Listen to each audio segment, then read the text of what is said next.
ನಮಸ್ಕಾರ ಸ್ನೇಹಿತರೆ, ಇವತ್ತಿನ ಈ ಒಂದು ವಿಡಿಯೋ ಪ್ರಮುಖ ಪ್ರಚಲಿತ ಘಟನೆಗೆ ಸಂಬಂಧಿಸಿದಂಥ ವಿಡಿಯೋ ಆಗಿದೆ ನೋಡಿ. ಹಾಗಾದ್ರೆ ಬನ್ನಿ ಶುರು ಮಾಡೋಣ.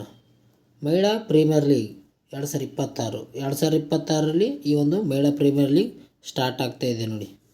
ಇದು 2026ರಲ್ಲಿ ನಡೆಯುವಂಥ ಒಂದು ಮಹಿಳಾ ಪ್ರೀಮಿಯರ್ ಲೀಗ್ 4ನೇ ಆವೃತ್ತಿಯಾಗಿದೆ. ಇದು ಪ್ರಾರಂಭವಾಗಿದ್ದು 2023ರಲ್ಲಿ ಮೊದಲ ಬಾರಿಗೆ ಪ್ರಾರಂಭವಾಗ್ತದೆ. ವುಮೆನ್ಸ್ ಪ್ರೀಮಿಯರ್ ಲೀಗ್ ಅಂತ ಹೇಳ್ತೀವಿ. ಒಟ್ಟು ತಂಡಗಳು ಎಷ್ಟಾವ ಅಂದರೆ 5 ತಂಡಗಳು ಇದರಲ್ಲಿ ಭಾಗವಹಿಸ್ತವೆ. ಇದರ ಬಗ್ಗೆ ಇತಿಹಾಸ ನೋಡೋದಾದರೆ 2023ರಲ್ಲಿ ಈ ಒಂದು ಮಹಿಳಾ ಪ್ರೀಮಿಯರ್ ಲೀಗ್ನಲ್ಲಿ ವಿಜೇತವಾದ ತಂಡ ಯಾವುದಪ್ಪ ಅಂತಂದರೆ ಮುಂಬೈ ಇಂಡಿಯನ್ಸ್ ವಿಜೇತವಾಗಿದೆ. ಅದೇ ರೀತಿಯಾಗಿ 2024ರಲ್ಲಿ ರಾಯಲ್ ಚಾಲೆಂಜರ್ಸ್ ಬೆಂಗಳೂರು ವಿಜೇತವಾಗಿದೆ ನೋಡಿ. 2025ರಲ್ಲಿ ಮತ್ತೆ 2ನೇ ಬಾರಿಗೆ ಮುಂಬೈ ಇಂಡಿಯನ್ಸ್ ಈ ಒಂದು ಮಹಿಳಾ ಪ್ರೀಮಿಯರ್ ಲೀಗ್ನಲ್ಲಿ ವಿಜೇತವಾಗಿದೆ. ಒಟ್ಟು 3 ಬಾರಿ ನಡೆದಿದ್ದವು. ಈಗ 2026ರಲ್ಲಿ 4ನೇ ಬಾರಿ ಈ ಒಂದು ಮಹಿಳಾ ಪ್ರೀಮಿಯರ್ ಲೀಗ್ ಸ್ಟಾರ್ಟ್ ಆಗ್ತಾಯಿದೆ.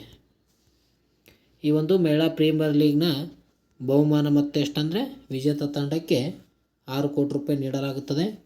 ಅದೇ ರನ್ನರ್ ಅಪ್ ತಂಡಕ್ಕೆ 3 ಕೋಟಿ ನೀಡಲಾಗುತ್ತದೆ ನೋಡ್ರಿ. ಈ 2026ರ ಮೊದಲ ಪಂದ್ಯ RCB ವರ್ಸಸ್ ಮುಂಬೈ ಇಂಡಿಯನ್ಸ್ ಮಧ್ಯೆ ನಡೆಯುತ್ತಿದೆ.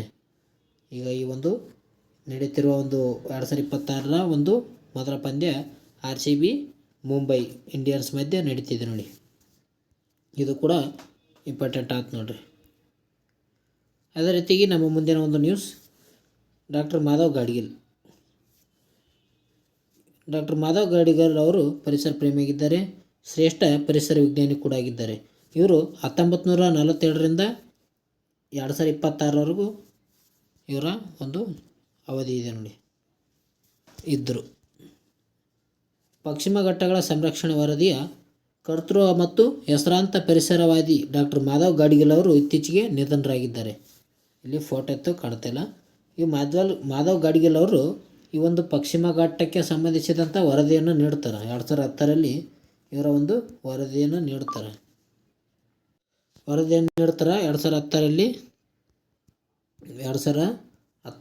ಈ ಒಂದು ವರದಿಯನ್ನು ನೀಡ್ತಾರೆ ನೋಡ್ರಿ. ಇವರು ಪಶ್ಚಿಮ ಘಟ್ಟಕ್ಕೆ ಸಂಬಂಧಿಸಿದಂಥ ವರದಿಯನ್ನು ನೀಡ್ತಾರೆ. ಅವರು ಮಾಧವ್ ಗಾಡ್ಗಿಲ್ ಅವರು ಇತ್ತೀಚೆಗೆ ಮೃತಪಟ್ಟಿದ್ದಾರೆ. ಇವರ ಪ್ರಶಸ್ತಿ ಪಡೆದವರು ಯಾವ್ಯಾವ ಪ್ರಶಸ್ತಿ ಅಂದರೆ ಪದ್ಮಶ್ರೀ ಪ್ರಶಸ್ತಿ 1981ರಲ್ಲಿ ನೀಡಲಾಗಿದೆ. ಪದ್ಮಭೂಷಣ ಪ್ರಶಸ್ತಿ 2006ರಲ್ಲಿ ನೀಡಲಾಗಿದೆ. ಚಾಂಪಿಯನ್ ಆಫ್ ದಿ ಅರ್ತ್ 2024ರಲ್ಲಿ ಈ ಒಂದು ಚಾಂಪಿಯನ್ ಆಫ್ ದಿ ಅರ್ತ್ ಎಂಬ ಒಂದು ಪ್ರಶಸ್ತಿಯನ್ನು ಕೂಡ ಈ ಮಾಧವ್ ಗಾಡ್ಗಿಲ್ ಅವರು ಪಡೆದಿದ್ದಾರೆ ನೋಡಿ. ಇವರು 1947ರಲ್ಲಿ ಜನಿಸ್ತಾರೆ. ಪಶ್ಚಿಮ ಘಟ್ಟಗಳ ಸಂರಕ್ಷಣೆ ಬಗ್ಗೆ ವರದಿಯನ್ನು ನೀಡುತ್ತಾರೆ ಇವರು. ಪಶ್ಚಿಮ ಘಟ್ಟಗಳ ಸಂರಕ್ಷಣೆಗಾಗಿ 2 ಪ್ರಮುಖ ಸಮಿತಿಗಳನ್ನು ರಚನೆ ಮಾಡಲಾಗಿರ್ತದೆ. ಅದರಲ್ಲಿ ಏನಪ್ಪ ಅಂತಂದರೆ ಈ ಒಂದು ಮಾಧವ್ ಗಾಡ್ಗಿಲ್ ಅವರು 2010ರಲ್ಲಿ ವರದಿಯನ್ನು ನೀಡ್ತಾರೆ. ಇಡೀ ಪಶ್ಚಿಮ ಘಟ್ಟವನ್ನು ಪರಿಸರ ಸೂಕ್ಷ್ಮ ಪ್ರದೇಶ ಎಂದು ಘೋಷಿಸಲು ಈ ಒಂದು ಮಾಧವ್ ಗಾಡ್ಗಿಲ್ ಅವರ ಸಮಿತಿ ಶಿಫಾರಸು ಮಾಡುತ್ತದೆ. 2010ರಲ್ಲಿ ನೀಡಿರುವಂಥ ಈ ಒಂದು ಪಶ್ಚಿಮ ಘಟ್ಟಗಳ ಸಂಬಂಧಿಸಿದಂತೆ ವರದಿಯಲ್ಲಿ ಏನಪ್ಪ ಅಂತಂದರೆ ಎಕೋಸಿಸ್ಟಮ್ ಝೋನ್ ಅಂತೀವಲ್ಲ, ಅಂದರೆ ಇಡೀ ಒಂದು ಪಶ್ಚಿಮ ಘಟ್ಟವನ್ನು ಪರಿಸರ ಸೂಕ್ಷ್ಮ ಪ್ರದೇಶವೆಂದು ಘೋಷಣೆ ಮಾಡಬೇಕಂತ ಇವರ ಒಂದು ವರದಿ ಏನು ಮಾಡ್ತದೆ ಅಂದರೆ ಹೇಳ್ತದೆ.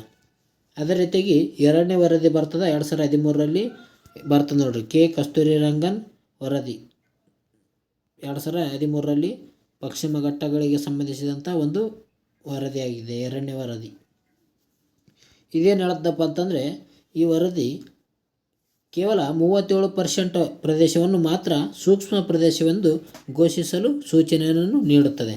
2013ರಲ್ಲಿ ಬಂದಿರುವಂಥ ಒಂದು ಕೆ ಕಸ್ತೂರಿರಂಗನ್ ಸಮಿತಿ ಏನು ಮಾಡುತ್ತದೆ ಅಂದರೆ ಬರೀ ಪಶ್ಚಿಮ ಘಟ್ಟಗಳಲ್ಲಿ 37% ಪ್ರದೇಶವನ್ನು ಮಾತ್ರ ಎಕೋಸಿಸ್ಟಮ್ ಝೋನ್ ಅಂದರೆ ಸೂಕ್ಷ್ಮ ಪ್ರದೇಶವನ್ನಾಗಿ ಘೋಷಣೆ ಮಾಡುವಂತೆ ಹೇಳುತ್ತದೆ. ಈ ರೀತಿಯಾಗಿ ಈ ಒಂದು ಪಶ್ಚಿಮ ಘಟ್ಟಗಳಿಗೆ ಸಂಬಂಧಿಸಿದಂತೆ ವರದಿಗಳಾಗಿವೆ ನೋಡಿ. ಇವುಗಳ ಮೇಲೆ ಹಲವಾರು ಎಕ್ಸಾಮ್ನಲ್ಲಿ ಕೇಳಿದ್ದಾರೆ. ಮಾಧವ್ ಗಾಡ್ಗಿಲ್ ಸಮಿತಿ ಮತ್ತು ಕಸ್ತೂರಿರಂಗನ್ ಸಮಿತಿ ಯಾವುದಕ್ಕೆ ಸಂಬಂಧಿಸಿದೆ ಅಂದರೆ ಈ ಒಂದು ಪಶ್ಚಿಮ ಘಟ್ಟಗಳಿಗೆ ಸಂಬಂಧಿಸಿದೆ ನೋಡಿ. ಅದೇ ರೀತಿಯಾಗಿ ಮುಂದಿನ ಒಂದು ನ್ಯೂಸ್ ನೋಡೋಣ. ಮುಂದಿನ ಒಂದು ನ್ಯೂಸ್, ರಾಜ್ಯ ಚಲನಚಿತ್ರ ಪ್ರಶಸ್ತಿಗಳು 2020-21 ಪ್ರಶಸ್ತಿ ಹೆಸರು 2020ರ ವಿಜೇತರು 2021 ವಿಜೇತರು. ಮೊದಲನೇ ಒಂದು ಪ್ರಶಸ್ತಿ ಹೆಸರು ಏನಪ್ಪ ಅಂತಂದರೆ ಡಾಕ್ಟರ್ ರಾಜ್ಕುಮಾರ್ ಪ್ರಶಸ್ತಿ. 2026ರಲ್ಲಿ ವಿಜೇತರಾದವರು ಯಾರಪ್ಪ ಅಂತಂದರೆ ಜಯಮಾಲಾ. ಇದನ್ನು ಇತ್ತೀಚೆಗೆ 2021ರ ವಿಜೇತರು ಸಾರಾ ಗೋವಿಂದ್ ಅವರಿಗೆ ನೀಡಲಾಗಿದೆ ನೋಡಿ. ಈ ಒಂದು ಡಾಕ್ಟರ್ ರಾಜ್ಕುಮಾರ್ ಪ್ರಶಸ್ತಿ 2021ರ ವಿಜೇತರು ಯಾರಪ್ಪ ಅಂತಂದರೆ ಸಾರಾ ಗೋವಿಂದ್ ಮತ್ತು 2020ರ ಒಂದು ವಿಜೇತರು ಜಯಮಾಲವಾಗಿದ್ದಾರೆ. ಅದೇ ರೀತಿಯಾಗಿ ಪುಟ್ಟಣ್ಣ ಕಣಗಾಳ್ ಪ್ರಶಸ್ತಿ 2020ರಲ್ಲಿ ಪಡೆದವರು ಯಾರಂದರೆ ಎಮ್ ಎಸ್ ಸುಬ್ಬಯ್ಯನ ಯಾವ್ದದು ಪುಟ್ಟಣ್ಣ ಕಣಗಾಳ ಪ್ರಶಸ್ತಿ 2020ರ ವಿಜೇತರು ಯಾರಪ್ಪ ಅಂತಂದರೆ MS ಸತ್ಯುಮ್ ಎಂಬ ಒಂದು ವ್ಯಕ್ತಿ ಏನು ಮಾಡಿದ್ರು ಅಂದರೆ 2020ರ ಒಂದು ಪುಟ್ಟಣ್ಣ ಕಣಗಾಳ ಪ್ರಶಸ್ತಿಯನ್ನು ಪಡೆದಿದ್ದಾರೆ. ಅದೇ ರೀತಿಯಾಗಿ 2021ರ ಒಂದು ವಿಜೇತರು ಕೆ ಶಿವರುದ್ರಯ್ಯ. ಅದೇ ರೀತಿಯಾಗಿ ಮೂರನೇ ಒಂದು ಪ್ರಶಸ್ತಿ ಡಾಕ್ಟರ್ ವಿಷ್ಣುವರ್ಧನ್ ಪ್ರಶಸ್ತಿ. ಈ ಒಂದು ಪ್ರಶಸ್ತಿಯನ್ನು ಪಡೆದವರು ಅಚ್ಯುತ್ ನಾರಾಯಣ. 2021ರಲ್ಲಿ ವಿಜೇತರು ಯಾರಂದರೆ MK ಸುಂದರ್ ರಾಜ್. ಇವರು ಏನಪ್ಪ ಅಂತಂದರೆ ವಿಷ್ಣುವರ್ಧನ್ ಪ್ರಶಸ್ತಿಯನ್ನು ಪಡೆದುಕೊಂಡಿದ್ದಾರೆ. ಈ ಒಂದು ಪ್ರಶಸ್ತಿಗಳ ಮೊತ್ತ ಏನಪ್ಪ ಅಂದರೆ 5 ಲಕ್ಷ ನಗದು ಮತ್ತು 50 ಗ್ರಾಂ ಚಿನ್ನದ ಪದಕವನ್ನು ನೀಡಲಾಗುತ್ತದೆ ನೋಡ್ರಿ ಈ ಒಂದು ಪ್ರಶಸ್ತಿಗೆ. ನಮ್ಮ ಮುಂದಿನ ನ್ಯೂಸ್ ಪ್ರವಾಸಿ ಭಾರತ್ ದಿವಸ್. ಪ್ರತಿ ವರ್ಷ ಏನಂದರೆ ಜನವರಿ 9ನೇ ತಾರೀಕರಂದು ಪ್ರವಾಸಿ ಭಾರತ್ ದಿವಸನ್ನು ಆಚರಣೆ ಮಾಡಲಾಗುತ್ತದೆ. ಇದರ ಹಿನ್ನೆಲೆ ನೋಡೋದಾದರೆ 1915ರಲ್ಲಿ ಏನು ಮಾಡ್ತಾರೆ ಅಂದರೆ ಮಹಾತ್ಮ ಗಾಂಧೀಜಿಯವರು ದಕ್ಷಿಣ ಆಫ್ರಿಕಾದಿಂದ ಭಾರತಕ್ಕೆ ಮರಳಿದ ನೆನಪಿಗಾಗಿ ಪ್ರತಿ ವರ್ಷ ಈ ಒಂದು ಪ್ರವಾಸಿ ಭಾರತ್ ದಿವಸವನ್ನು ಆಚರಣೆ ಮಾಡ್ತಾರೆ ನೋಡ್ರಿ. 1915 ಜನವರಿ 9ನೇ ತಾರೀಕರಂದು ಇವರು ದಕ್ಷಿಣ ಆಫ್ರಿಕಾದಿಂದ ಭಾರತಕ್ಕೆ ವಾಪಸ್ ಬಂದಿರ್ತಾರೆ ಮಹಾತ್ಮ ಗಾಂಧಿಯವರು. ಆ ಒಂದು ನೆನಪಿಗಾಗಿ ಪ್ರತಿ ವರ್ಷ ಜನವರಿ 9ರಂದು ಪ್ರವಾಸಿ ಭಾರತ್ ದಿವಸವನ್ನು ಆಚರಣೆ ಮಾಡಲಾಗುತ್ತದೆ. ಇದು ಇತ್ತೀಚೆಗೆ ನಡೆದು ನೋಡ್ರಿ ಅಂದರೆ 9ನೇ ತಾರೀಕು ಜನವರಿ 9ನೇ ತಾರೀಕು. 18ನೇ ಒಂದು ಸಮಾವೇಶ 2025ರಲ್ಲಿ ನಡೀತಿದೆ. ಇದು ಎಲ್ಲಿ ಅಂದರೆ ಭುವನೇಶ್ವರದಲ್ಲಿ ನಡೆದಿದೆ. ಭುವನೇಶ್ವರ ಕಂಡುಬರುವುದು ಒಡಿಶಾದ ಒಂದು ಭುವನೇಶ್ವರದಲ್ಲಿ 18ನೇ ಪ್ರವಾಸಿ ಭಾರತ ದಿವಸವನ್ನು ಆಚರಣೆ ಮಾಡಲಾಯಿತು 2025ರಲ್ಲಿ. ಧ್ಯೇಯವಾಕ್ಯ diaspora contribution to Viksit Bharat ಎಂಬುದು 2025ರ ಧ್ಯೇಯವಾಕ್ಯವಾಗಿದೆ. ಮುಂದಿನ ಒಂದು ನ್ಯೂಸ್ ನೋಡೋದಾದರೆ ಭಾರತ ಬಾಂಗ್ಲಾ ಗಂಗಾ ಜಲ ಒಪ್ಪಂದ. ಈ ಒಂದು ಒಪ್ಪಂದ ವಿವರ ನೋಡೋದಾದರೆ 1996ರಲ್ಲಿ ಡಿಸೆಂಬರ್ 12ರಿಂದ 30ರಂದು ಈ ಒಂದು ಒಪ್ಪಂದವನ್ನು ಮಾಡಿಕೊಳ್ಳಲಾಗುತ್ತದೆ. 30 ವರ್ಷಗಳ ಅವಧಿಗೆ ಈ ಒಂದು ಸಹಿಯನ್ನು ಹಾಕ್ತಾರೆ ನೋಡ್ರಿ. ಈ ಒಂದು 2025ರ ಡಿಸೆಂಬರ್ 12ರಂದು ಎಷ್ಟಾಗಿದೆ ಅಂದರೆ ಟೋಟಲ್ ಆಗಿ 30 ವರ್ಷ ಕಂಪ್ಲೀಟ್ ಆಗಿದೆ. ಅಂದರೆ 30 ವರ್ಷದ ಈ ಒಂದು ಒಪ್ಪಂದವಾಗಿತ್ತು ಗಂಗಾ ಜಲ ಒಪ್ಪಂದ ಭಾರತ ಮತ್ತು ಬಾಂಗ್ಲಾದೇಶ್. ಡಿಸೆಂಬರ್ 12ನೇ ತಾರೀಕು ಈ ಒಂದು 30 ವರ್ಷ ಪೂರೈಸಿದೆ. ಪರಕ ಬ್ಯಾರೇಜ್ ಅಂದರೆ ಇಲ್ಲಿ ಪಶ್ಚಿಮ ಬಂಗಾಳದ ಪರಕ ಬ್ಯಾರೇಜ್ ಮೂಲಕ ನೀರು ಹಂಚಿಕೆಯನ್ನು ನಿರ್ವಹಿಸಲಾಗುತ್ತಿತ್ತು. ಅಂದರೆ ಗಂಗಾ ನದಿಯಿಂದ ಬರುವಂಥ ನೀರು ಬಾಂಗ್ಲಾದೇಶಕ್ಕೆ ಮತ್ತು ಭಾರತಕ್ಕೆ ಹಂಚಿಕೊಳ್ಳೋದಿಲ್ಲಪ್ಪ ಅಂತಂದರೆ ಪರಕ ಬ್ಯಾರೇಜ್ ಹತ್ರ ಈ ಒಂದು ನೀರನ್ನು ಹಂಚಿಕೊಳ್ಳಲಾಗುತ್ತಿರ್ತದೆ ನೋಡ್ರಿ. ಒಪ್ಪಂದದ ನವೀಕರಣಕ್ಕಾಗಿ ಈಗ 2 ದೇಶಗಳು ಜಲಮಾಪನ ಪ್ರಕ್ರಿಯೆ ಪ್ರಾರಂಭಿಸಿವೆ.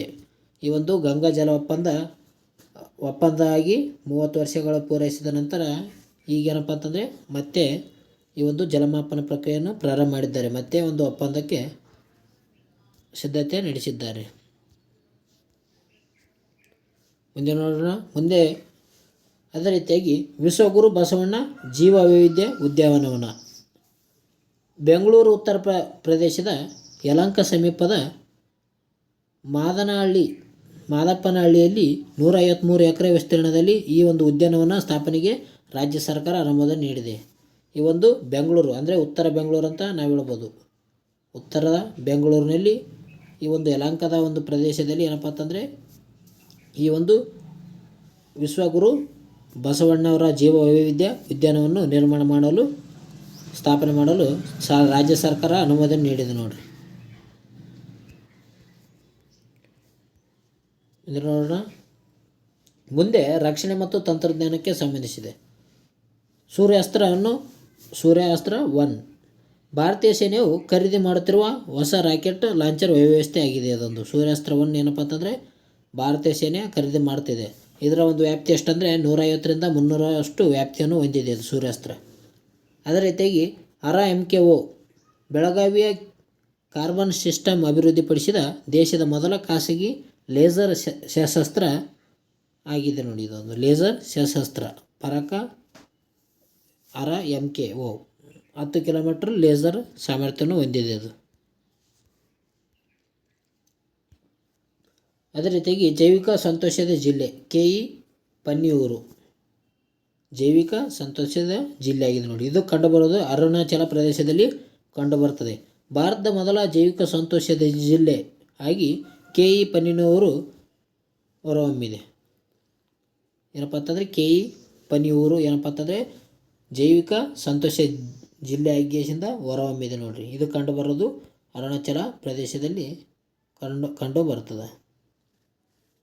ಈ ಒಂದು ಪರಿಕಲ್ಪನೆ MS ಸ್ವಾಮಿನಾಥನ್ ಈ ಒಂದು ಪರಿಕಲ್ಪನೆಯನ್ನು ನೀಡಿದ್ದಾರೆ. ಇದಕ್ಕೆ ಮನುಷ್ಯ ಮತ್ತು ಪ್ರಕೃತಿಯ ಸಾಮರಸ್ಯದ ಸಹಬಾಳ್ವೆ ಇದರ ಒಂದು ಗುರಿಯಾಗಿದೆ. ಜೈವಿಕ ಸಂತೋಷದ ಜಿಲ್ಲೆ ಯಾವುದಂದರೆ KE ಪನ್ನಿಯೂರು ಇದು ಕೇಳಬಹುದು ನೋಡ್ರಿ, ಸಾಧ್ಯತೆ ಇದೆ. ಓಕೆ ಫ್ರೆಂಡ್ಸ್, ಈ ಒಂದು ಪ್ರಚಲಿತ ಘಟನೆಗಳಿಗೆ ಸಂಬಂಧಿಸಿದಂಥ ಮಾಹಿತಿ ಇಲ್ಲಿಗೆ ಮುಕ್ತಾಯ. ಈ ಒಂದು ವಿಡಿಯೋ ನಿಮ್ಗೆ ಇಷ್ಟ ಆಯ್ತು ಅಂದರೆ ಬೇಗನೆ ಒಂದು ಲೈಕ್ ಬಟನ್ನ ಪ್ರೆಸ್ ಮಾಡಿ, ಶೇರ್ ಮಾಡಿ, ಅದೇ ರೀತಿಯಾಗಿ ಕಾಮೆಂಟ್ ಕೂಡ ಮಾಡಿ. ಓಕೆ ಫ್ರೆಂಡ್ಸ್, ಮುಂದಿನ ವಿಡಿಯೋದಲ್ಲಿ ಸಿಗೋಣ. ಟೇಕ್ ಕೇರ್, ಬಾಯ್.